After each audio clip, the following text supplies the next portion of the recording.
যে সমস্ত তরুণ ভাইরা, আমার বন্ধুরা আমাকে মহব্বত করে আজকে আমার প্রোগ্রাম ক্যান্সেল করিয়ে আমাকে ধন্য করেছেন, আমি তাদের উদ্দেশ্যে বলছি, দয়া করে আপনারা মসজিদে চলে আসুন।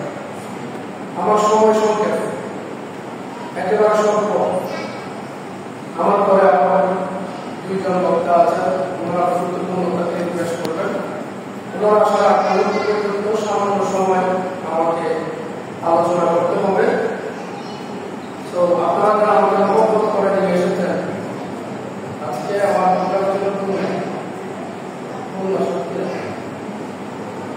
তো আমাদের আমাকে যারা মহব্বত করে, যারা এরা সকলেই মহব্বত করেছে, যারা দূরের মাছ এটা বাদ দেন, আগে গ্রামের মাছ করতে হবে। তো গ্রামের মহব্বতে, আমার এলাকাবাসীর মহব্বতে আমি আমার প্রোগ্রাম ছেড়ে দিয়ে এখানে আসাটা সার্থক তখন হবে যারা মহব্বত করে আমাকে দাওয়াত দিয়েছেন, আপনাদেরকে চোখের সামনে ফেলে। যে সমস্ত ভাইরা আমাকে মহব্বত করে আজকে গ্রামে নিয়ে এসে আমাকে ধরতে করেছে, আমি আরো বেশি ধন্য হব, সার্থক হব যদি আপনারা মাহফিলে চলে আসেন। সংক্ষিপ্ত সময় আপনাদের সম্মুখে আমি আলোচনা পেশ করব। পবিত্র কোরআন কারীম সুবহানাল হামিদ থেকে একটি আয়াত কারীমা তেলাওয়াত করেছি। আল্লাহ রাব্বুল আলামিন বলেন, বিসমিল্লাহির রহমানির রহিম, লাকাদ কানা লাকুম ফি রাসূলিল্লাহি উসওয়াতুন হাসানাহ। আল্লাহ বলেন, আল্লাহ এই জমিনের মধ্যে কোনো বান্দা যদি সফল হতে চায়, কোনো বান্দা যদি নিজের জীবনকে উভয় জাহানের জন্য কামিয়াবি করতে চায়, তাহলে তার জন্য সর্বোত্তম আদর্শ হচ্ছে রাসূল কারীম সাল্লাল্লাহু আলাইহি ওয়াসাল্লামের আদর্শ। সুবহানাল্লাহ। আমার নবীর আদর্শ সর্বোত্তম সুন্দর আদর্শ। আজকের এই আলোচনা মিলাদুন নবীর আলোচনা। আজকের এটা মিলাদুন নবীর আলোচনা। পবিত্র মিলাদুন নবী সাল্লাল্লাহু আলাইহি ওয়াসাল্লাম। যদিও আমার কোনো বিষয় নেই না, তারপর আমি মিলাদুন নবীর উপরে কিছু কথাবার্তা, ফজিলতের উপর কিছু কথাবার্তা বলার করেছি। মিলাদুন নবীর এই প্রোগ্রাম, মিলাদুন নবীর এই মাহফিল শুধুমাত্র আল্লাহ এবং তার রাসূলকে সন্তুষ্টি করার জন্য, দুনিয়ার কোন মানুষকে রাজি করার জন্য নয়, একমাত্র আল্লাহ এবং তার নবীর সন্তুষ্টির জন্য। মিলাদুন নবীর মাহফিল অনেক ধরনের মাহফিল হয় আমাদের দেশে। তাফসীরুল কোরআন মাহফিল, মিলাদুন নবী মাহফিল, তাফসীরুল কোরআন মাহফিল, রাসূলুল্লাহ মাহফিল, কত রকমের মাহফিল হয়। যত মাহফিল হয়, সকল মাহফিলের মধ্যে আমার গবেষণা আছে, সবচেয়ে শ্রেষ্ঠ মাহফিল হচ্ছে মিলাদুন নবী মাহফিল। আলহামদুলিল্লাহ। কারণ এটি এমন মাহফিল যে মাহফিল স্বয়ং আল্লাহ করেছেন, যে মাহফিল আল্লাহ করেছেন, নবীগণ করেছেন, রাসূল করেছেন, ফেরেশতারা করেছেন, মানব করেছেন, দানব করেছেন, আকাশ করেছেন, জমিন করেছেন। কোন কায়নাত যে মাহফিল করে, ওই মাহফিলের নাম মিলাদুন নবী মাহফিল। জোরে বলুন সুবহানাল্লাহ। অন্যান্য মাহফিল সবাই করে না, কিন্তু মিলাদুন নবী মাহফিল চাঁদও করে, সূর্যও করে, দিনেও করে, রাতেও করে, সমুদ্রের মাছ পর্যন্ত মিলাদুন নবী মাহফিল করে। জোরে বলুন সুবহানাল্লাহ। রব্বুল আলামিন কোরআনে কারীমের মধ্যে অসংখ্য আয়াতে কারিমা আমার নবী আসার ব্যাপারে, নবীজি আসার ব্যাপারে আল্লাহ পাক কোরআনে অনেক আয়াত বর্ণনা করেছেন। নবীর আশা নিয়ে আলোচনা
মিলাদ নবী কোন কোন দেশে হয়।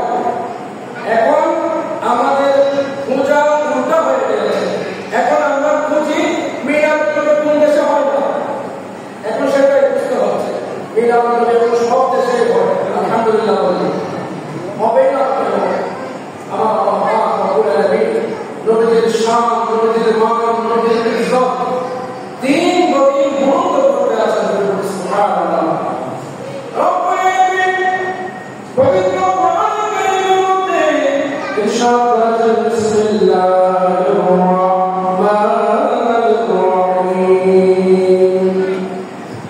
ওয়া ইয আখাযাল্লাহু মিসাকান নাবিয়্যিনা লামা আতাইতুকুম মিন কিতাবিন ওয়া হিকমাতিন সুম্মা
হযরতে আব্দুর রাজ্জাক মুসান্নাফ ইবনে আব্দুর রাজ্জাক তার মুসান্নাফ কিতাবের মধ্যে বর্ণনা দিয়েছেন জাবের বিন আব্দুল্লাহ রাদিয়াল্লাহু তাআলা কাছে বর্ণনা করেন হযরতে জাবের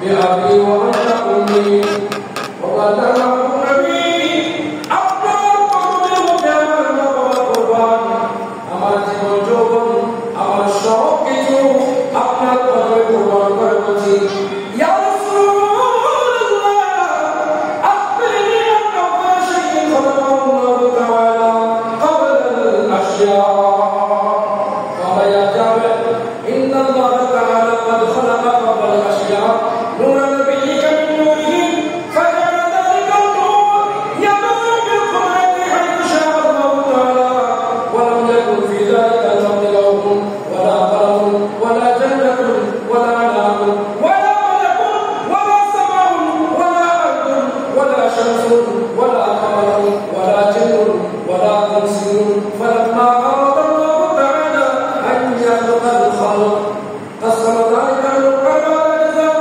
فخلق من الجزء الأول القلب ومن الثاني الروح ومن الثالث العرش فخلق ثم قسم الجزء الرابع أربعة أجزاء فخلق من الجزء الأول حملة العرش ومن الثاني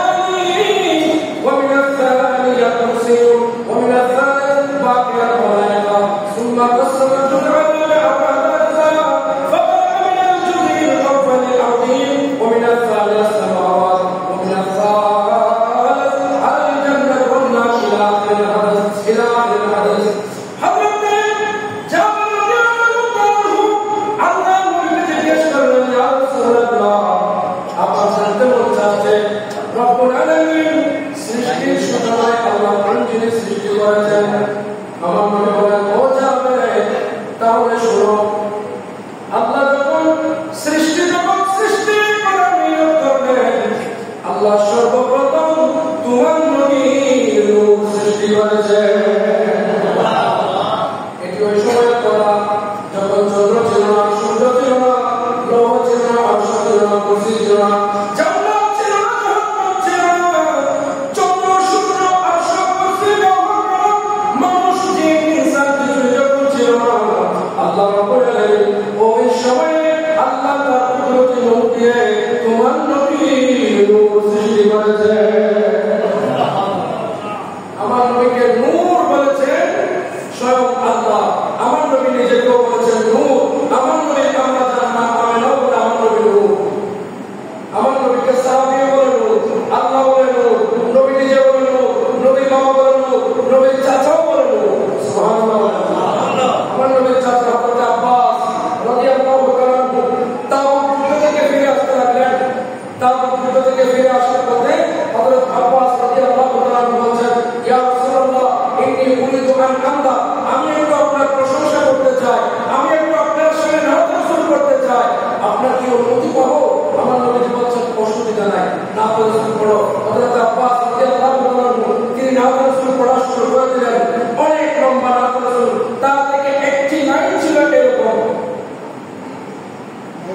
একটি লাইন আমি পড়ে শোনাচ্ছি আপনাদেরকে আরবি ভাষায় আমার নবীর চাচা হযরত আব্বাস রাদিয়াল্লাহু তাআলা বলেন ওয়া আনতা লাম্মা কুলিতা আশরাকাতিল আরদু ওয়া দাআ বিনুরিকাল উফুক নবীর চাচা বলেন ইয়া রাসূলুল্লাহ আপনি নূর হিসেবে আপনি যেদিন জন্মগ্রহণ করেছেন যেদিন আপনার মিলাদ হয়েছে আমি চাচা দুনিয়ার কেউ না দেখলেও আমি চাচা আমি তো দেখেছি আপনি আমাদের মতো মানুষের মতো নয় আপনি আল্লাহর তরফ থেকে এক টুকরা নূর হিসেবে দুনিয়ায় আগমন করেছেন আর আপনার নূরে ওয়াদাআত বিনুরিকাল উফুক আর আপনার নূরে আকাশের শূন্যস্থান পর্যন্ত নূরে আলোকিত হয়ে গিয়েছে সুবহানাল্লাহ তাই আমার নবী নূরে পাক আল্লাহ সুবহানাহু ওয়া তাআলা সর্বপ্রথম সৃষ্টি করেছেন সেই নূরে মুহাম্মদ সাল্লাল্লাহু আলাইহি ওয়াসাল্লাম হযরত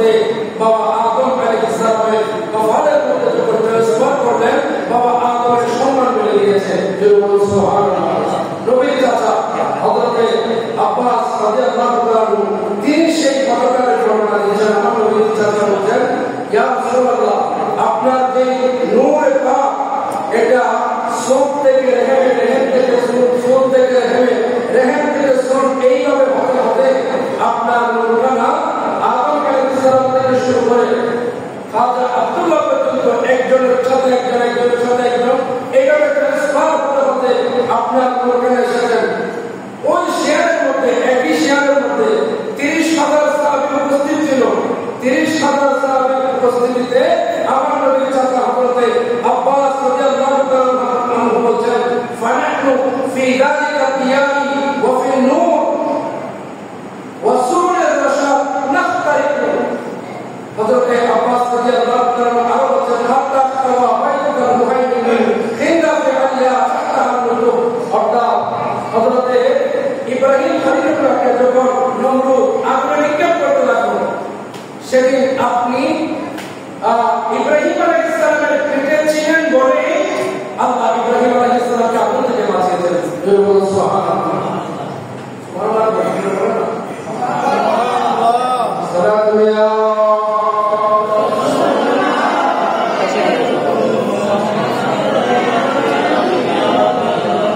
মুহাম্মাদুর মুস্তাফা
জিন্দাবাদ আহলে সুন্নাত জিন্দাবাদ আমার নবীজি আমার আল্লাহ বলেন আমার নবীজি বংশ দিয়ে যারা এসেছে যারা আওলাদ রাসূল এরাও আল্লাহর তরফ থেকে নূর আল্লাহ তরফ সুন্দর বলেন তেরে চলে আল্লাহ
সূরা আলে ইমরান 106 নম্বর আয়াত। সূরা আলে ইমরানের 15 নম্বর আয়াত, 106 নম্বর আয়াত। বিসমিল্লাহির রহমানির রহিম। ইয়াওমা তাবিয়াদ্দু ওয়ুজুহুম ওয়া তাসওয়াদ্দু ওয়ুজুহ। রব্বুল আলামিন সেই দিন বলতে কিয়ামতের দিন আল্লাহ নবী প্রেমিকদের চেহারা উজ্জ্বল করে দিবে। ওয়া তাসওয়াদ্দু ওয়ুজুহুন, আবার কিছু মানুষের চেহারা কালো হয়ে যাবে, বিশ্রী হয়ে যাবে, কুৎসিত হয়ে যাবে, দেখলে চুল দিতে ইচ্ছা হবে, এমন হয়ে যাবে। আমার আল্লাহ পাক বলেন, কিছু মানুষের চেহারা পরিষ্কার উজ্জ্বল হবে, আবার কিছু মানুষের চেহারা মন্দ হয়ে যাবে। আল্লাহ পাক বলেন, ফাআম্মাল্লাযীনা আসওয়াদাত ওয়ুজুহুম, কাদের চেহারা কালো হবে এটা আল্লাহ পাক জানিয়ে দিয়েছেন।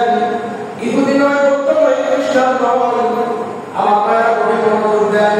রব্বুল আলামিন কোরআনে কারিমের মধ্যে মুসলমানদের মধ্যে ঈমান আছে, এইরকম মুসলমানদের মধ্যে কিছু মুসলমানের চেহারা কিয়ামতের দিন উজ্জ্বল হবে, কিছু মুসলমানের চেহারা কালো হয়ে যাবে, কুৎসিত হয়ে যাবে।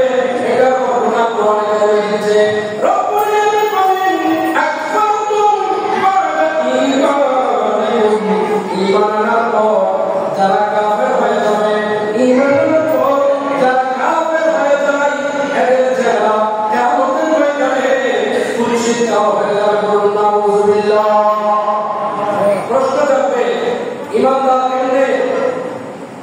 কেমনে কাফের হয়? আলেম কেমনে কাফের হয়? মুফাসসির কেমনে কাফের হয়? মুফতি কেমনে কাফের হয়? মুহাদ্দিস কেমনে কাফের হয়? আল্লাহ বলেন কাফের হয়ে যাবে, চেহারা নষ্ট হয়ে যাবে। কিভাবে হবে? আপনাদের অনেকে তাজ্জুব লাগবে, এই যুগে যারা সুন্দর চেহারার অধিকারী, ইংলিশ বক্তব্য রাখে, কোরআন সুন্নাহর বক্তব্য রাখে, দেখতে বড় ইমানদার মনে হয়। আমার আল্লাহ বলেন, এরকম বহু ইমানদার কাফের হয়ে যাবে, তাদের চেহারা কিয়ামতের দিন আমি আল্লাহ পরিবর্তন করে দেব।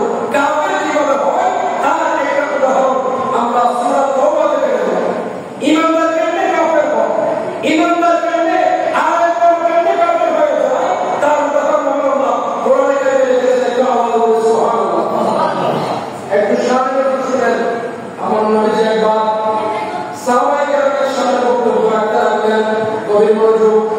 নবীজি সাহাবায়ে কেরামের সামনে বক্তব্য রাখলেন, এমন অবস্থায় নবীর মজলিসে যারা বসেছেন সাহাবায়ে কেরাম, এখানে সাহাবায়ে কেরাম বসেছেন, ইমানদার মুসলমান বসেছেন, কিন্তু মুসলমানদের মাঝে মাঝে ফাঁকে ফাঁকে কয়েকটা দাড়িওয়ালা টুপিওয়ালা সুরত সিরতের মুসলমান হলেও ভেতরে ভেতরে কি ভেতরে মুনাফিক। মাশাআল্লাহ, বের হয়ে গেছে।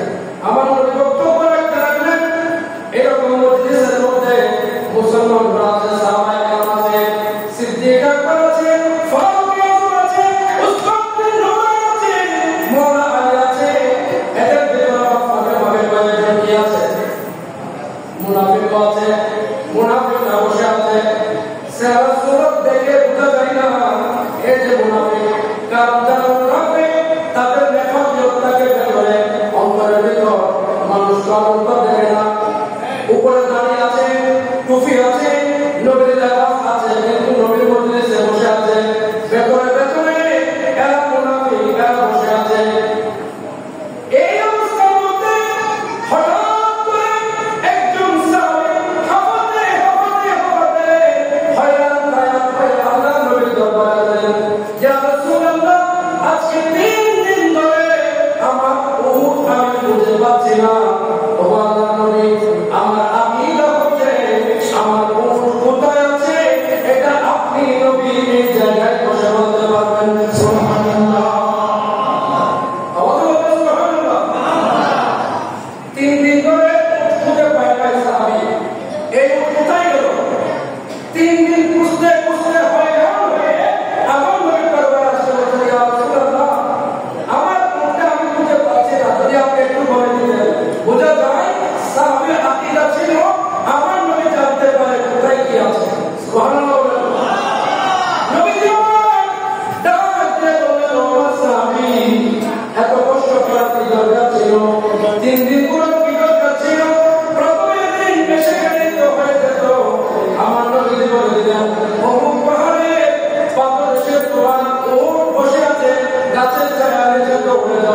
উট আছে। তাহলে উট নেওয়ার জন্য সাহাবী উট দিলেন। তাহলে এখানে মাঝে মাঝে কয়েকজন ছিল মুনাফিক ছিল। খেয়াল করেন, যে সমস্ত মুনাফিকরা মাঝে মাঝে ছিল এরা এখানে গল্প গুজব বসা শুরু করে দিয়েছে।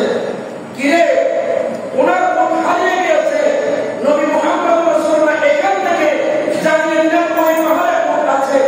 এরা বলছে না না না, এখানে কোনো কথা আছে। নাউযুবিল্লাহ বলেন। আচ্ছা, আমার নবীকে আগে থেকে জানতেন কোথায় আছে? আগে থেকে তো জানতেন না। সাহাবী আসছে, সাহাবী জিজ্ঞেস করছে, সাহাবীকে বলে দিয়েছেন ওখানে তোমার নবী আছে। এটাকে বলা হয় ইলমে গায়ব। এটাকে কি বলে? ইলমে গায়ব। সাহাবায়ে কেরাম আকীদা ছিল আমার নবীর কাছে সমস্ত ইলম আছে। ইলমে গায়ব, ইলমে হাজির, ইলমে বাতিন, ইলমে যাহির, যত প্রকারের ইলম আছে ওয়া'আল্লামাকা মা লাম তাকুন তা'লাম ওয়া কানা ফাদলুল্লাহি আলাইকা আযীমা। সুবহানাল্লাহ।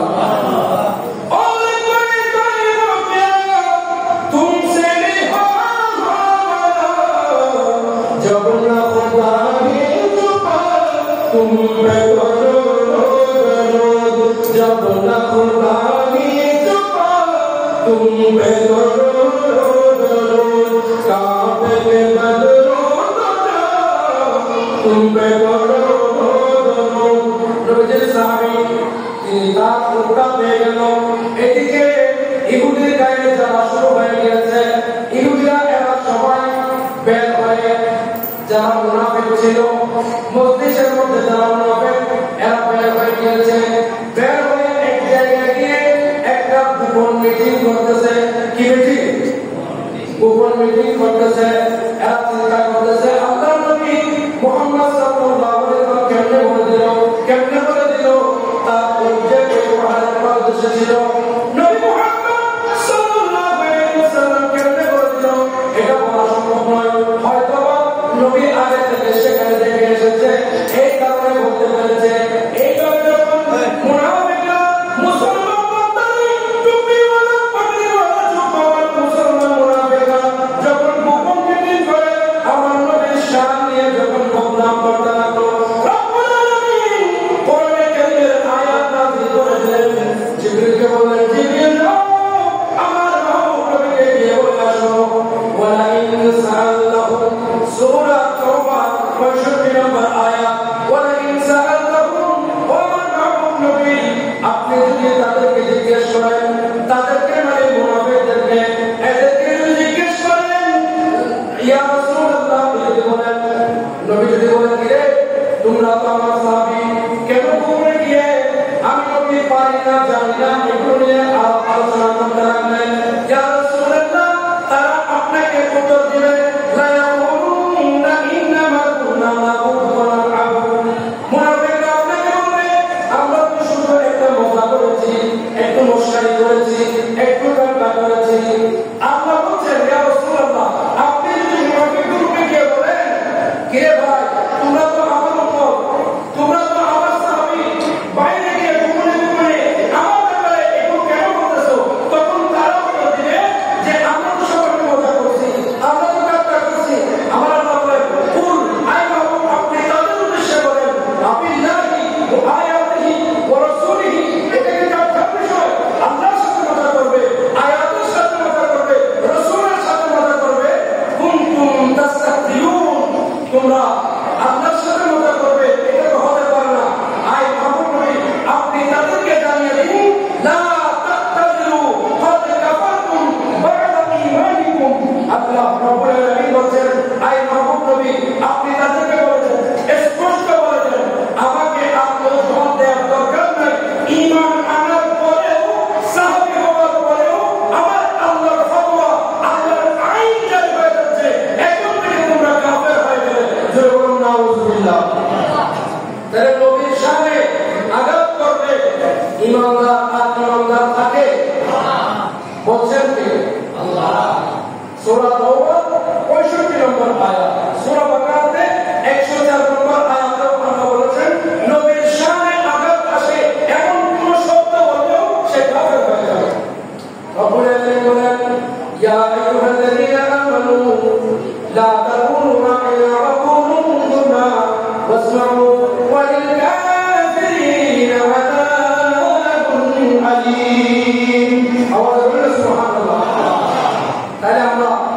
নবীর যারা মিলাদ নবীর হাসপাতাল নয় আল্লাহ করেছেন, আমার নবী করেছেন, সাহাবায়ে কেরাম করেছেন, যুগে যুগে নবীর মিলাদ নবী পালিত হয়ে আসছে। এখন আমি আপনাদেরকে একটা ঘটনা বলবো।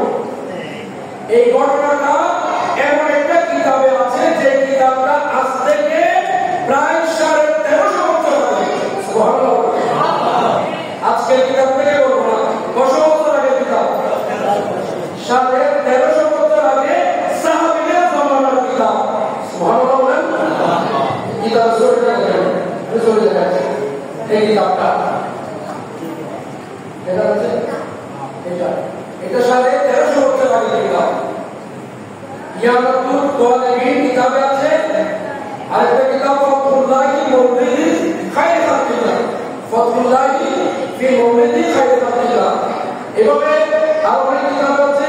ইমাম জালালউদ্দিন সুয়ুতী তিনি বর্ণনা করেছেন, শাইখ আব্দুল হক মুহাদ্দিস দেহলভী রাহমাতুল্লাহ, শাইখ আব্দুল হক মুহাজির মক্কি রাহমাতুল্লাহ আলাইহি উনি বর্ণনা করেছেন। এভাবে আরো অনেক কিতাবের মধ্যে আছে যে কিতাবগুলো আজকে 900 বছর আগে, 1300 বছর আগে এমন কিতাব থেকে বলবেন। তাহলে ওই জামানার কিতাবেও যে মিলাদ নবী পাওয়া যায়, এই যুগে যারা আছে এদেরকে যদি এগুলো বলি, এই উমর যদি ফাঁস করে দিই, এরা মনে করে আমরা বড় গুনাহ করতেছি, আমরা বড় পাপ করতেছি, আমরা কাউকে গালি দিচ্ছি না, শুধু মিলাদ নবী যে যুগ যুগ ধরে হয়ে আসছে এটা মানুষের সামনে প্রকাশ করতেছি, এর বাইরে কিছু নয়। যারা বলে মিলাদ নবী এটা আজকে কালকে গত বছর 100 বছর আগে, আমরা তাদেরকে দেখিয়ে দিচ্ছি মিলাদ নবী আজকে কালকে নয়, বরং নবীর যুগেও হয়েছে, সাহাবীর যুগেও হয়েছে। সেটা ঘটনা শুনেন। নাম হচ্ছে আব্দুল মালিক বিন মারওয়ান, তিনি ছিলেন মদিনার গভর্নর। মারওয়ানের পুত্র, ওনার নাম হচ্ছে আব্দুল মালিক। বাবার সূত্রে উনি রাজপ্রাসাদে, উনিও একজন গভর্নর। ওই আব্দুল মালিক তার রাজপ্রাসাদের মধ্যে তার একটা ছোট সন্তান ছিল। ওই ছোট সন্তানটা হঠাৎ রাজপ্রাসাদ থেকে খেয়াল করেছে একটা ঘোড়ার উপর একজন সওয়ারি, অনেক দূরে একজন সওয়ারি বড় সুন্দর করে টকবক করতে করতে এদিকে আসতে লাগলো। রাজপ্রাসাদ থেকে আব্দুল মালিকের পুত্র সে দৌড় দিয়ে রাজপ্রাসাদ ছেড়ে যেই পথ দিয়ে ওই ঘোড়া সওয়ারি যাবে, ওই পথের মাঝখানে এসে দাঁড়িয়ে আছে বাচ্চা ছেলে ঘোড়া দেখার জন্য। আমাদের গ্রামে এটা হয়, একটা ঘোড়ার গায়ে গেলে ছোট্ট বাচ্চারাকে ভিড় করে জমায় দেখে কত সুন্দর, এই তদ্রুপ ভাবে ওই ঘোড়া সওয়ার কিভাবে আসছে না এটা দেখার জন্য ওই বাচ্চাটা সামনে রাস্তার মধ্যে দাঁড়িয়ে আছে। ও এত স্পিড জুড়ে ঘোড়া সওয়ার আসতে লাগলো। এখানে তো মরুভূমি ছিল, মরুভূমির কারণে এত বেশি পানি উঠতে লাগলো যে ঘোড়া সে খেয়াল করে নাই রাস্তার মধ্যে বাদশার ছেলে দাঁড়িয়ে আছে, রাস্তার মধ্যে খলিফার ছেলে দাঁড়িয়ে আছে। ওই ঘোড়া সওয়ার খেয়াল করে নাই। হঠাৎ করে ওই ঘোড়া যেভাবে চাপ দিয়েছে, লাফ দিয়েছে, ওই ঘোড়ার পায়ের সাথে ওই বাচ্চা ছেলেটার বক্ষে লেগে ওই বাচ্চা ছেলেটার জায়গার মধ্যে ইন্তেকাল করে ফেলেছে। ইন্না লিল্লাহি ওয়া ইন্না ইলাইহি রাজিউন। বাচ্চা ছেলেটা মারা গেল। এটা বাচ্চা না, বাদশা, কার বাচ্চা? বাদশার বাচ্চা। রাজা বাদশার সন্তান মারা গেল। আব্দুল মালিক কানে খবর এসেছে আপনার সন্তান অ্যাক্সিডেন্ট করে মারা গেছে। যে ঘোড়া চালিয়ে আসতেছে সে কিন্তু খেয়াল করে না, সামনে একজন বাচ্চা আছে সে খেয়াল করে না। তো এটা তো অ্যাক্সিডেন্টের মৃত্যু, ইচ্ছাকৃত মৃত্যু হয়। এখন বাদশা হুকুম দিয়েছে যে আমার ছেলেকে মেরেছে, তাকে আমি বাঁচতে দেব না। বাদশার হুকুম পাওয়ার আছে, যা মন চাই করতে পারে। ওই আব্দুল মালিক ঘোষণা দিয়ে দিয়েছে, কোন জায়গার মধ্যে সে আছে ওই ঘোড় সওয়ারকে খুঁজে বের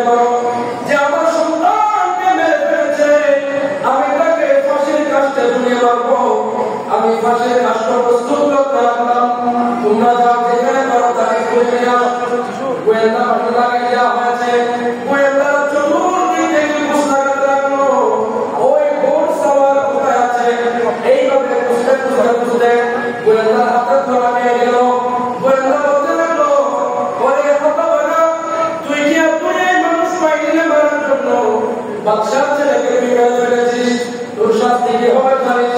তোকে মাত্র আমি ঘরে নিয়ে যাব, সাথে সাথে তোকে ফাঁসির কাস্টে ঝুলিয়ে মেরে ফেলা হবে। ওই কুরসুম সে বলতে লাগলো, আমি তো ইচ্ছা করে মারি নাই, আমি তো ইচ্ছা করে মারি নাই, এটা অ্যাক্সিডেন্ট হয়ে গেছে, আমি চোখেও দেখি নাই। আল্লাহ কোরআনে কারীমের মধ্যে আছে, কেউ যদি ইচ্ছাকৃত কাউকে হত্যা করে, হত্যার বদলে হত্যা করতে হয়, আমি তো ইচ্ছা করে মারি নাই, এটা ভুলক্রমে হয়েছে, এটা অ্যাক্সিডেন্টে হয়েছে। কেউ যদি অনিচ্ছায় মেরে ফেলে, কোরআনে কারীমের আইন হচ্ছে তাকে দিয়ে দেয়া, বদলা দেয়া, জরিমানা দেয়া। আমি না হয় বড় জোর জরিমানা দেব। গোয়েন্দা বলে না না না, এটা বাদশার মামলা, অন্য কারো মামলা নয়। বাদশার সন্তানকে তুমি মেরেছ, তোমাকে নিয়ে যাব, সাথে সাথে বাদশা তোমাকে কতল করবে, তোমাকে ফাঁসিতে ঝুলিয়ে দেবে। এই কথা বলার পর ওই বুড়সাওয়ার নিজের মধ্যে নিজে নাই, তার সিনা ভেঙে যাওয়ার মতো অবস্থা, হাত পা কাঁপতে শুরু করেছে। হায়রে, আমি তো ধরা খেয়ে গেলাম, আমি আজকে মরে যাবো, আজকে আমার ফাঁসি হয়ে যাবে। এই অবস্থার মধ্যে ওই বুড়সাওয়ার নিয়ত করে বসলো, আয় আল্লাহ, আপনার মাহবুব নবীর সদকায় আল্লাহ আপনি আমাকে বাঁচান। আমি যদি আজকে বাদশাহ মালিকের দরবারে যাই, আমাকে তো ফাঁসি দিয়ে দেবে। আয় আল্লাহ, আমি একটি মামলা করতেছি, আয় আল্লাহ, আপনি যদি বাদশাহর দরবার থেকে জীবিত আমাকে আমার বাড়ি পর্যন্ত যেতে দেন, আমাকে যদি বাদশাহর হাত থেকে বাঁচিয়ে দেন, রব্বুল আলামিন, আমি মামলা করতেছি বাড়ি থেকে আপনার নবীর মিলাদ অনুষ্ঠান করব। তাহলে মান্য করেছে কি করবে? মিলাদের অনুষ্ঠান করবে, নবীর মিলাদুন নবী করবে, মান্য করেছে। এই ঘটনা সাহাবীদের যুগের ঘটনা, তাবেঈদের যুগের ঘটনা, 1300 বছর 1350 বছর আগে কিতাব থেকে ঘটনা দিচ্ছি। কারণ যদি বিশ্বাস হয় আসেন, আমি কিতাবগুলো দেখাবো, আমার মোবাইলে আছে, পিডিএফ আকারে আছে, আমার ভাষায় আছে। এই কিতাবটা অনলাইনে কিনতে গেলে 10,000 টাকা দাম আছে, আপনারা কিনেও নিতে পারবেন, কিতাবটা আছে। দেখেন যদি নিতে বলি সেই যুগের ঘটনা, তাইলে এখন ওই বুড়সাওয়াত নিয়োগ করেছে, মান্যত করেছে আল্লাহ, বাদশা থেকে যদি বাঁচিয়ে দেন, আমি মিলাদুন নবীর মাহফিল দেব। সুবহানাল্লাহ। কাঁপতে কাঁপতে চলে গেল বাদশার দরবারে। এতক্ষণ বাদশা ঢাকার নিতে ছিল, যেই মাত্র ওই খুনি আসামি ওই বুড়সাওয়াতকে দেখলো, দেখা মাত্র বাদশা মুস্কি হেসে দিল। বাদশা বলে, আগে তুই তো বড় জানবো, এতক্ষণ আমি ঢাকার নিতে ছিল, তোকে দেখার সাথে সাথে আমার ভিতরে এক রকমের একটা রহমতের বাতাস বয়ে যাচ্ছে, মুখ দিয়ে হাসি চলে আসছে, কি ব্যাপার, তুই কোনো জাদুকর কিনা?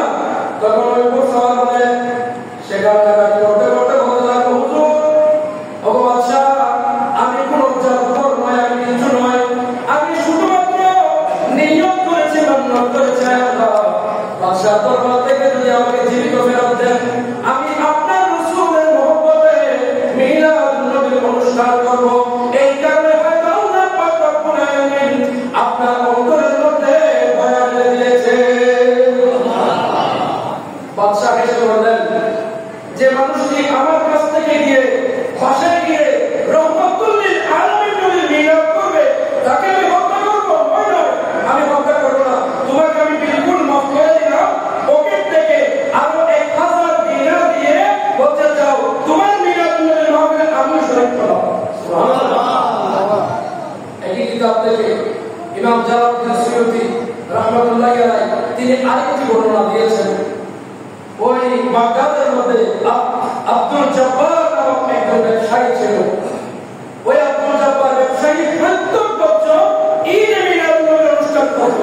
এই ঘটনা আজ থেকে 700 বছর আগে, সুবহানাল্লাহ, 600 বছর আগে, 700 বছর আগে কথা বলতেছি। আমরা যারা আজকাল বিভিন্ন দল করি, বিভিন্ন দল, এই দলের প্রতিষ্ঠা হয়তো 100 বছর আগে, হয়তো 200 বছর আগে। আমি যদি একবার নাম ধরে বলি, কাউকে কারে কিনা বলে দিতে তো গালি নয়। এই যে ওহাবি যারা ওহাবি, এদের প্রতিষ্ঠাতা হচ্ছে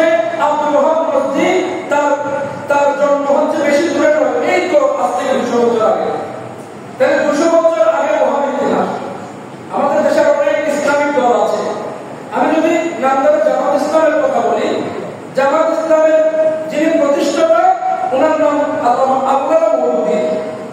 ওনার যদি জন্ম দেখেন 100 বছর আগে না, মাত্র 100 বছর আগে, তাহলে ওয়াহাবি 200 বছর আগে, সালাফি কে প্রতিষ্ঠা করলেন ইবনে তাইমিয়া এই তো 100 বছর আগে।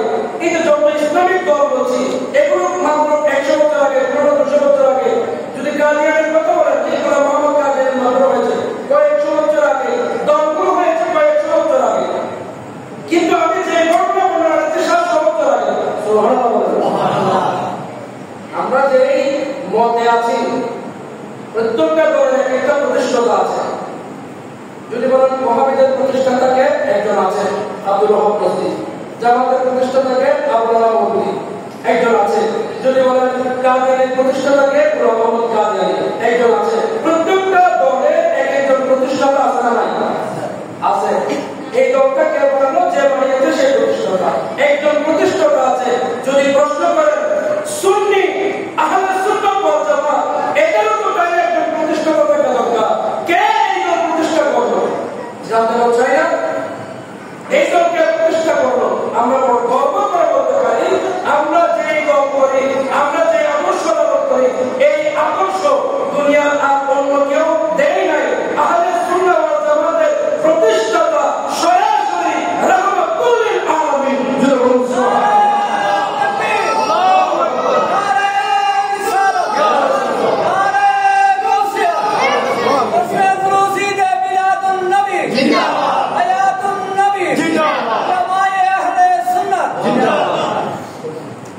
আযান হচ্ছে। আমরা একটু অপেক্ষা করি।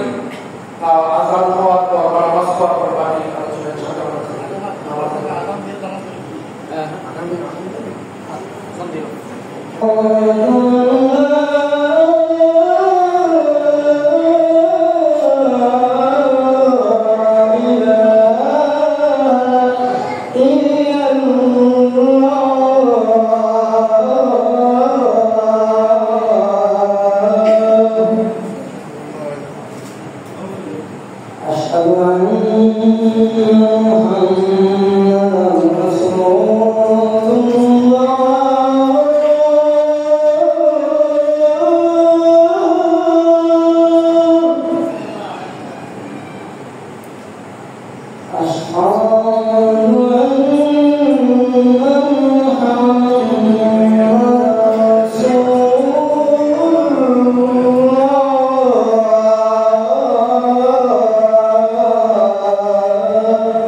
সম্মানিত উপস্থিতি, আলহামদুলিল্লাহ আমরা নামাজ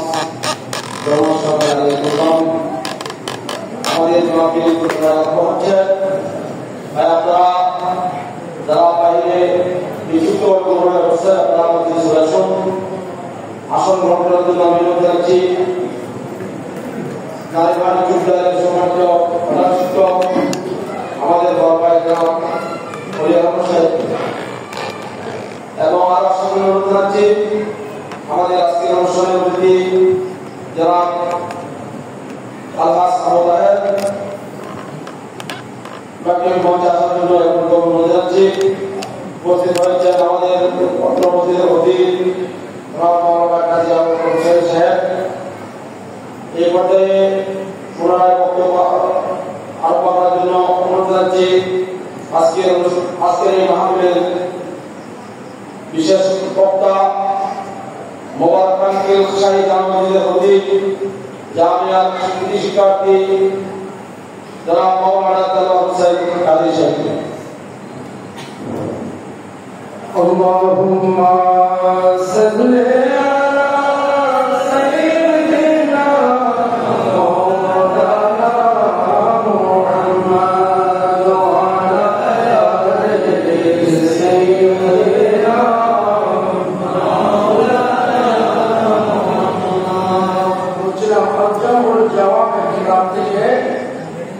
আব্দুল জব্বার নামক ব্যবসায়ী মিলাদুন্নবীর ঘটনা।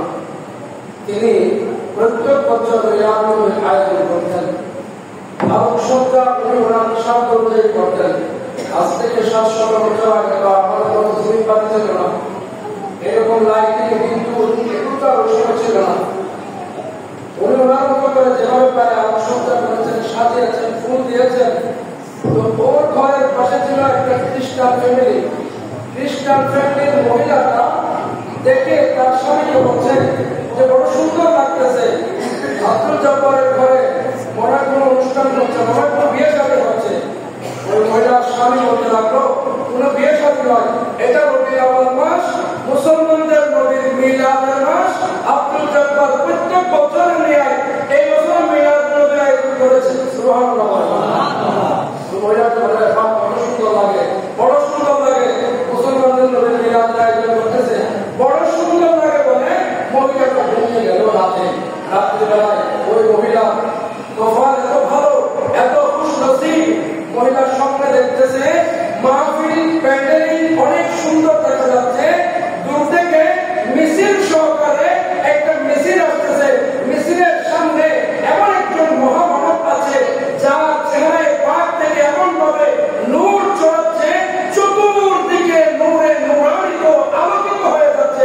ওই মহিলা মনে মনে ভাবতেছে এত সুন্দর মানুষ জীবনও তো দেখি নাই, এত সুন্দর মানুষ, এর পেছনে অনেক সুন্দর সুন্দর মানুষ, এই মানুষগুলো মিছিল নিয়ে যাচ্ছে কোথায়? দেখা যাচ্ছে মিছিল নিয়ে যেদিকে আব্দুল জব্বারের ঘর, যেখানে মিলাদের অনুষ্ঠান, সেদিকেই যাচ্ছে। ওই মহিলাটা মনে বড় আশা নিয়ে বলছে এই মানুষটা যদি আমার ঘরে একটু আসতো, আমার ঘর আলোকিত হয়ে যেত। এইভাবে মহিলাটা এই স্বপ্নের ভিতরে একটু স্বপ্নের ঘটনা, স্বপ্নের মধ্যে দেখতে পাচ্ছে মাহফিল শেষ হয়েছে, ওই মিছিল করে যে জুলুসটা এসেছে, যে মানুষগুলো এসেছে, এই মানুষগুলো আবার ওয়াপস চলে যাচ্ছে না, বরং মানুষগুলো ওই মহিলা খ্রিস্টান মহিলার ঘরের দিকে আসতে লাগছে। সুবহানাল্লাহ। ওই মহিলা তাড়াতাড়ি লাফ দিয়ে উঠে গিয়েছে, লাফ দিয়ে উঠে হাইরে আমার ঘরে আসতেছে, আসতে মনে আমার কপাল খুলে গিয়েছে, ঘরের দিকে আসতেছে। ওই মহিলা আদব সহকারে দাঁড়িয়ে গিয়েছে, দেখা যায় সামনে এসে ওই নুরানি সুরতের মানুষ বলতেছে ওরে আল্লাহর বান্দী, তুমি বড় আশা করেছিলে আমি তোমার ঘরে একটু মিছিল নিয়ে আসি, তুমি জানো আমি কে? ওই মহিলা বলছে না আমি তো জানি না আপনি কে। বলে আব্দুল জব্বার যে নবীর মিলাদের মাহফিল করছে আমি হচ্ছি সেই নবী মুহাম্মদ রাসূলুল্লাহ। সুবহানাল্লাহ। সহিহ বুখারীর হাদিস মান রাআ ফিল মানাম ফাকাদ রাআল হক। আমার নবী বলছেন যে আমাকে স্বপ্নে দেখেছে, এটা স্বপ্ন নয়, স্বপ্ন নয়, সে আমাকে বাস্তবে দেখেছে। সুবহানাল্লাহ। তাহলে আমার নবীজি ওই মহিলাকে বলে দিলেন তোমাকে আজকে আমি নিয়ামত দিয়ে দিচ্ছি, তুমি আমার মুখে মুখে পড়ো লা ইলাহা ইল্লাল্লাহ মুহাম্মাদুর রাসূলুল্লাহ সাল্লাল্লাহু আলাইহি ওয়াসাল্লাম। ঈমানের দৌলত লাভ করে ফেললেন। এরপর ওই মহিলার কাছ থেকে আমার নবী চলে গেলেন, মহিলা ঘুম ভেঙে গেল। ঘুম ভেঙে যাওয়ার পর মহিলা মনে মনে ভাবতেছে আমি তো এখন খ্রিস্টান নাই, আমি তো এখন মুসলমান হয়ে গিয়েছি, আরে আমার স্বামী তো খ্রিস্টান, আল্লাহ জানে আমার স্বামীকে নিয়ে আমি কি করবো। ওই মহিলার দিকে ছটফট আমি যদি একটা মিলাদের আয়োজন করতে পারতাম, মিলাদ নবী দেখতেছি নবীকে দাওয়াত দেয়া, আব্দুল জব্বার মিলাদ নবী করেছে, সেখানে নবী এসেছে, আমি যদি একটা মিলাদ নবী মাহফিল করতে পারতাম কতই না ভালো হতো। এরপর ওই মহিলা এটা জপতে জপতে টেনশন করতেছে, ওই রাতে ঘুম আসতেছে না, ঘুম লেগে গিয়েছে, ঘুম থেকে উঠে খুব ঘুরে উঠে গিয়েছে, উঠে দেখা যায় তার বিছানায় তার স্বামী নাই। কি যে আমার স্বামী কোথায়? বুঝতে লাগলো মনে মনে অনেক টেনশন, হতাশা, একদিকে খুশি আর একদিকে চটপট হতাশা, কি করবে বুঝতে পারতেছে না। কতক্ষণ পর দেখা যায় তার স্বামী বাজারের ধরে নিয়ে তার সামনে আসছে, স্বামীকে ভয় লাগতেছে, মনে মনে অনেক ভয় হতাশা অনেক কিছু। স্বামীকে বলতেছে স্বামী আজকে কি ব্যাপার, আমার আগে উঠে গেলেন, বাজারের ধরে নিয়ে আসছেন। স্বামী বলছে আমি তোমার মনের আশা পূরণ করতে এসেছি। সুবহানাল্লাহ। আচ্ছা আমিও তো আপনাকে বুঝতেছি অনেক কিছু বলার আমার ভিতর আছে, আমার মনে অনেক কিছু চলতেছে, আমিও তো আপনাকে খুব বুঝতেছি, আপনি আমার কি মনের আশা পূরণ করবেন? তখন স্বামী বলতেছে হে আমার স্ত্রী, গতকালকে রাতে মুসলমানদের নবী মুহাম্মদুর রাসূলুল্লাহ সাল্লাল্লাহু আলাইহি ওয়াসাল্লাম আমার স্বপ্নে এসে আমাকে কালেমা পড়িয়ে খ্রিস্টান বানায় আমাকে মুসলমান বানিয়েছে, মুসলমান বানিয়ে আমাকে বলে দিয়েছে ওরে আল্লাহর বান্দা তোমার স্ত্রী বড় ইচ্ছা করেছিল আমি ওই একটা মিলাদের আয়োজন করবে, তুমি তাড়াতাড়ি দিয়ে বাবার খরচ করে এনে আমি ওই মিলাদের আয়োজন করে তোমার স্ত্রীর আশা পূরণ করো। সুবহানাল্লাহ।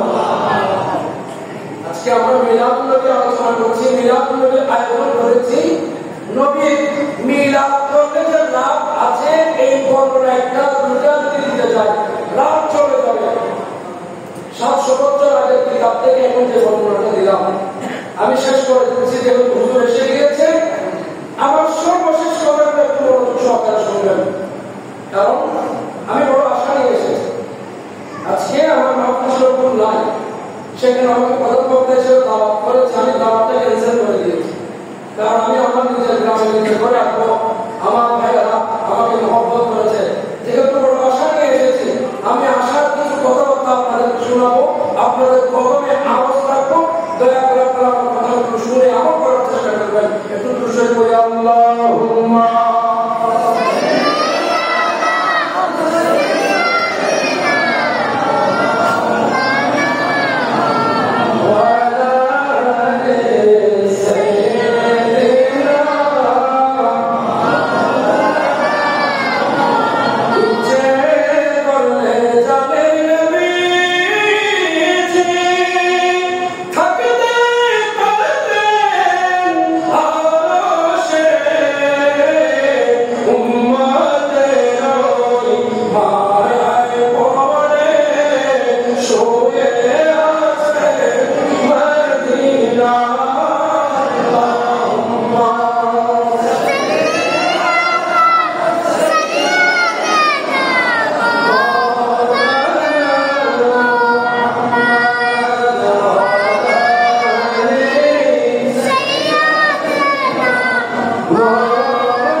তুমি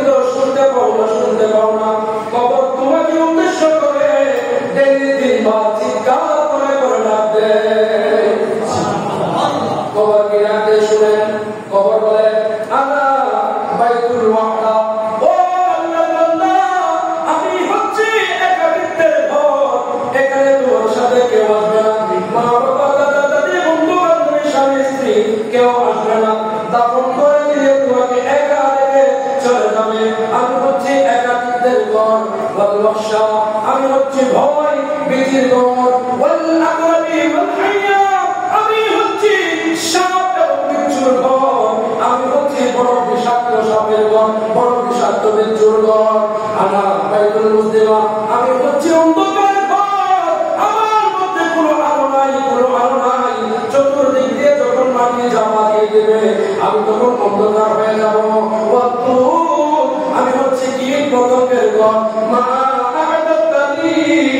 আমার জন্য কি প্রস্তুত করেছো আমার জন্য কি প্রস্তুত করেছো আমার জন্য কি প্রস্তুত করেছো এই নবী কবর থেকে প্রত্যেকদিন তিনবার বান্দার উদ্দেশ্যে ডাক দিয়ে বলে ও আল্লাহর বান্দা ও নবীর উম্মত আমার কাছে আসতেই হবে আমার জন্য কি প্রস্তুত করেছো এজন্য শায়ের বড় চমৎকার বলেছেন দুনিয়াকে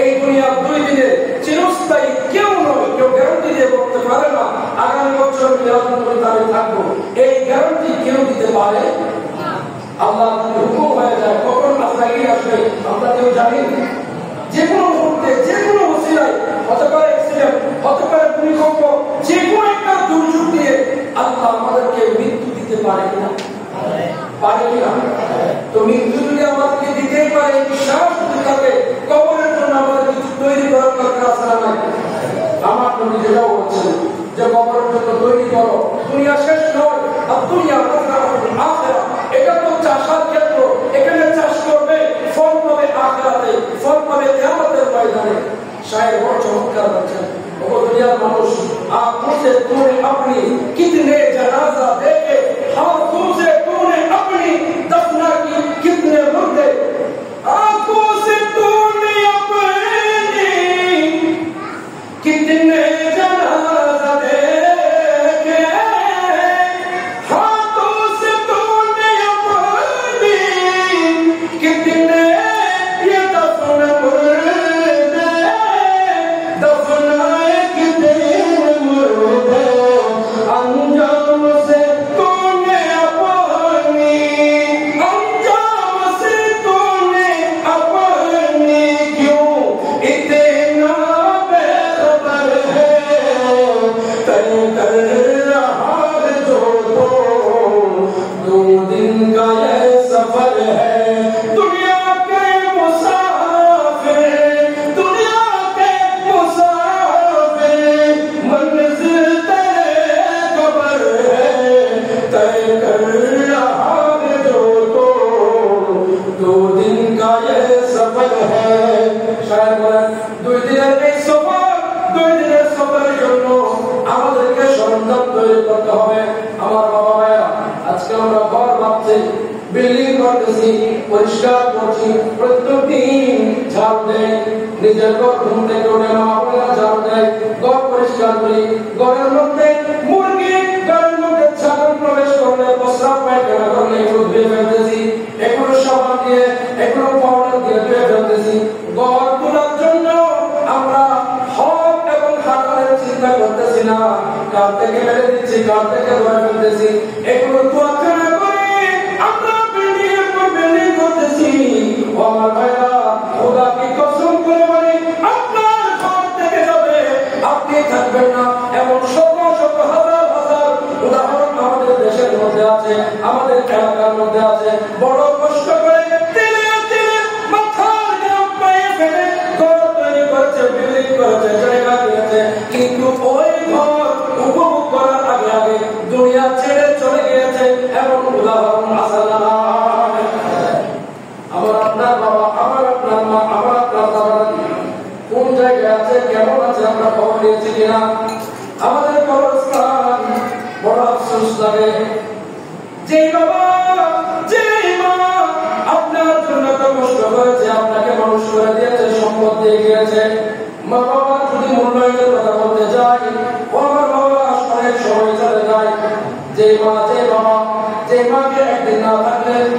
দিলে থাকতে পারতেন না, যেই বাবাকে একদিন না দেখলে থাকতে পারতেন না।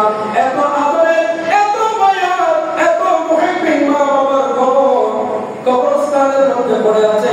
আপনার মায়ের কবরের উপর দিয়ে ছাগল যায়, আপনার বাবার কবরের উপর ছাগল পায়খানা করে, প্রস্রাব করে, আপনার খবর নাই। আমার বাবার এটা বড় বেওয়াফাদারি, এটা বড় বেওয়াফাদারি। আমাদের সতর্ক হতে হবে। নিজের মা বাবার কবরস্থান, নিজের মা বাবার কবর সংরক্ষণ রাখতে হবে, পরিষ্কার রাখতে হবে। নবীজি আমার ঘোষণা দিয়েছে, কবর এটা শেষ হয়ে যায় না, শেষ হয়ে যায় না। প্রত্যেক মানুষ আপন আপন কবরের মধ্যে আছে। কিয়ামতের ময়দানে আবার কবর থেকে উঠতে হবে। আপন আপন কবরের মধ্যে প্রত্যেকে আছে, প্রত্যেকে ডেকে আমার নবী বলেন, কবরের পাশ দিয়ে গেলে কবরকে সালাম দাও। সালাম দেওয়ার মানে কি? ওনারা সেখানে আছে, আসসালামু আলাইকুম ইয়া আহলাল কুবুর। কবর দেখলে সালাম দাও। কবরবাসী সালামের উত্তর দেয়। তো যাদেরকে সালাম দিই, যারা সালামের উত্তর দেয়, তারা কবরের মধ্যে আছে। তাদের কবরে যদি পশু পাখি, গরু ছাগল হাঁটাহাঁটি করে, প্রস্রাব করে, আমরা যদি সংরক্ষণ না করি, প্রথমত আমরা ওয়াফাদার সন্তান হয় নাই, দ্বিতীয়ত এই দায়িত্ব আমরা এড়াতে পারবো না। আল্লাহর আদালতে আমাদের জবাবদিহি করতে হবে। আল্লাহ জিজ্ঞেস করবে, বান্দা, তোমার মা, তোমার বাবা, তোমার বন্ধু, তোমার আত্মীয় স্বজন যে কবরে ছিল, ওই কবরের উপর যে অপমান হচ্ছে, কবরে গরু ছাগল পায়খানা করতেছে, তুমি কি করেছিলে? তোমার কি দায়িত্ব ছিল না? আমার নবী তো বলছেন, কুল্লুকুম রাঈন ওয়া কুল্লুকুম মাসউলুন আন রাঈয়াতিহি। তোমরা প্রত্যেকে নিজ নিজ জায়গা থেকে দায়িত্ববান।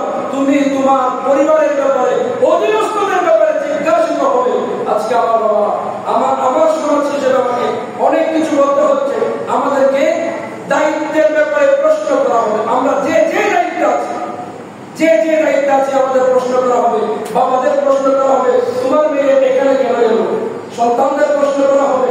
তাকবীর লাগে, নারে তাকবীর, নারে সালাত, নারে গাউসিয়া, জোশে মুজরির আগমন, আহলান সাহলা। আলহামদুলিল্লাহ, হুজুর এসে গিয়েছেন, আমি আর দেরি করছি না। আমি এই 2-1 মিনিটের মধ্যে আমার বক্তব্যটা আমি গুছিয়ে নিচ্ছি। যদিও অনেক কথা বলার ছিল, আমি গুছিয়ে নিচ্ছি। আল্লাহুম্মা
তোমার অধীনস্থ যারা আছে তাদের সম্পর্কে প্রশ্ন করা হবে।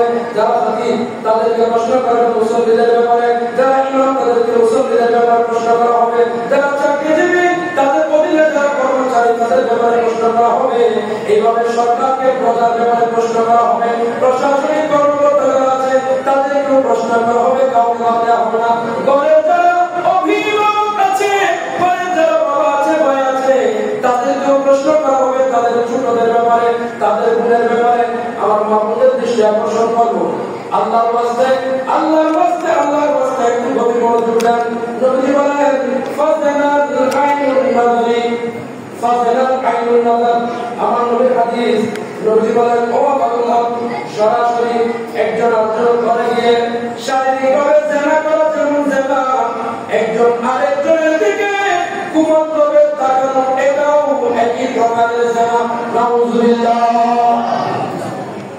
এটা এই জন্য বলছি, আমার ঘর দিয়ে, আমার রাস্তা দিয়ে সুন্দর একটা গাড়ি যাচ্ছে, আমার রাস্তা দিয়ে একটা বিয়ের গাড়ি যাচ্ছে, আমার ঘরের পাশ দিয়ে নতুন কিছু যাচ্ছে, কোন একটা মিছিল হচ্ছে, কোন একটা মিছিল হচ্ছে। ও আমার মা বোনেরা, আপনারা যদি সেদিকে বাইরে হয়ে যান, বাইরে এসে তাকিয়ে থাকেন যে কত সুন্দর কি যাচ্ছে কি না যাচ্ছে। এখানে আপনার দোষ নাই, আপনার মনে এত কিছু নাই, কিন্তু আপনার দিকে তাকিয়ে কোনো দুষ্ট মানুষ আপনার দিকে যদি খারাপ নজরে তাকায়, তাহলে ওই মানুষটা এবং আপনাকে উভয়জনকে আল্লাহ পাক জান্নাতুল হিসাবে কিয়ামতের ময়দানে তুলবে। আমার নবী বলেন ফাজালাল আইনুন নজরি, চোখের জিনা হচ্ছে দেখা, দেখার মাধ্যমেও জিনা হয়, শোনার মাধ্যমেও জিনা হয়, সরাসরি যেমন জিনা এটা যেমন জিনা, চোখে দেখা এটাও তেমন জিনা। এই কারণে মানুষদেরকে বলবো রাস্তার আশেপাশে একেবারে থাকবেন না, আপন আপন ঘরের মধ্যে থাকবেন যদি জিনার গুনাহ থেকে বাঁচতে চান। এবং আমার তরুণ ভাইরা, আপনাদের উদ্দেশ্যে আমার শেষ নসিহত হচ্ছে মিলাদুন নবীর মাহফিল করছি, শুধু মিলাদুন নবীর মাহফিলে সীমাবদ্ধ থাকতে হবে না, মিলাদুন নবীর মাহফিলকে এমন ভাবে ইফেক্টিভ করতে হবে এই মাহফিলের পরে সমাজবাসী, এলাকাবাসী, ইউনিয়নবাসী এরা যেন বলতে বাধ্য হয় মিলাদুন নবীর মাধ্যমে সমাজ পরিবর্তন হয়েছে। সমাজ পরিবর্তন করতে হলে কি করতে হবে? আগামীবার থেকে আপনারা এই পরামর্শগুলো রাখবেন। আমি একটা পরামর্শ করে শেষ করে দিচ্ছি। এক নম্বর পরামর্শ, আগামী বছর মিলাদুন নবীর মাহফিল যখন হবে, আমরা যেভাবে শুনতেছি, পুরুষরা, বাবারা, ভাইরা যেভাবে শুনতেছি, আমাদের মা-বোনেরা ঘরে থেকে শুনতেছে, মিলাদুন নবীর আয়োজন যেমন শুনতেছি, আমার অনেক মা-বোন অনেক মাসালা সম্পর্কে জানে না। একজন মহিলা মারা গেলে সুন্নত তরিকায় কিভাবে দোয়াতে হবে, কিভাবে লাশ দোয়াতে হবে, অনেক মা-বোনেরা সুন্নত তরিকা জানে না। এমনকি অনেক ভাইয়েরাও সুন্নত পদ্ধতিতে কিভাবে লাশ দোয়াতে হবে এটাও জানে না। নামাজের অনেক নিয়ম কানুন জানে না, রোজার অনেক নিয়ম কানুন জানে না। এই কারণে মিলাদুন নবীর মাহফিলের যখন আয়োজন করব, সাথে সাথে যদি একটা দাওয়াতের আয়োজন রাখতে পারি, একটা মাসালা মাসাইলের আয়োজন রাখতে পারি, শুধুমাত্র মহিলাদের জন্য প্যান্ডেলিং করে আলাদাভাবে মহিলা মুআল্লিম এনে কিভাবে লাশ দগ্ধ করে, কিভাবে দাফন কাফন করে, এই প্রশিক্ষণ যদি দেওয়া যায়, এটা হবে সমাজ পরিবর্তন। আমার ভাইরা এগুলো মাথায় রাখবেন, কবরস্থানের ব্যাপারে সতর্ক থাকবেন। এইভাবে আমাদের সমাজের যে বিভিন্ন কালচার রয়েছে, মিলাদুন নবীর মাহফিলে আপনি রাসূলের প্রতিযোগিতা দেন, মিলাদুন নবীর মাহফিলে মানব সেবার একটা আয়োজন করেন, রক্ত দেওয়ার আয়োজন করেন, রক্ত পরীক্ষার আয়োজন করেন। এইভাবে মানবিক কাজগুলো যখন মিলাদুন নবীর মাহফিলে অ্যাড করে দিলেন, আর মিলাদুন নবী নিয়ে কোনো বান্দা প্রশ্ন করার সুযোগ থাকবে না। ঠিক কিনা? আল্লাহ রাব্বুল আলামিন আমাদের হাফেজ নাজির হোক। আল্লাহ রাব্বুল আলামিন আজকে মিলাদুন নবী কবুল করুন।